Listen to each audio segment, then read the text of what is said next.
Assalamualaikum warahmatullahi wabarakatuh. Perkenalkan, nama saya Januri. Saya Resti Firmania. Saya Nurasukin. Kami dari kelompok 6 Prodi Ekonomi Syariah semester 5 akan menjelaskan pajak pertambahan nilai atau PPN.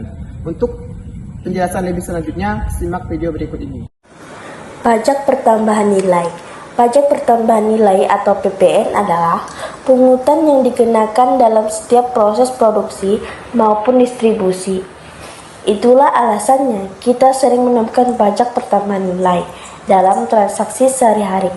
Sebab dalam PPN, pihak yang menanggung beban pajak adalah konsumen atau pembeli. Barang yang dikenakan PPN. 1. Barang hasil pertambangan atau hasil pengeboran yang diambil langsung dari sumbernya. 2. Makanan dan minuman yang disajikan di hotel, restoran, rumah makan, warung dan sejenisnya, meliputi makanan dan minuman yang dikonsumsi di tempat atau tidak, termasuk makanan dan minuman yang diserahkan oleh usaha jasa boga atau catering. 3. Uang, emas batangan, dan surat berharga. Selanjutnya, jasa yang dikenakan PPN. Yang pertama, jasa asuransi. Yang kedua, jasa pendidikan. Yang ketiga, jasa perhotelan. Yang keempat, jasa kesenian. Yang kelima, jasa catering. Yang keenam, jasa pelayanan medis. Yang ketujuh, pengiriman surat dengan perangko. Yang kedelapan, jasa penyiaran yang tidak bersifat iklan. Yang kesembilan, jasa penyediaan tempat parkir. Dan yang terakhir, jasa angkutan umum di darat dan di air. Tarif pertambahan nilai.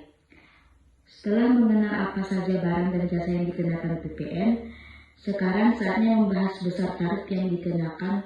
Penentuan besar tarif pajak pertambahan nilai diatur dalam Undang-Undang Nomor 42 Tahun 2009 tentang pajak pertambahan nilai barang dan jasa dan pajak penjualan atas barang mewah. Berikut daftar tarif dari PPN. Yang pertama, tarif PPN 0% berlaku untuk ekspor barang kena pajak berwujud, barang kena pajak tidak berwujud, dan ekspor jasa kena pajak.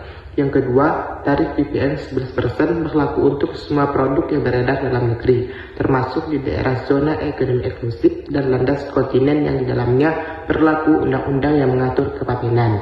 Yang ketiga, tarif PPN atas barang mewah ditetapkan paling rendah 11% dan paling tinggi 200%. Khusus barang dan jasa yang terkena tarif pajak pertambahan nilai 11%.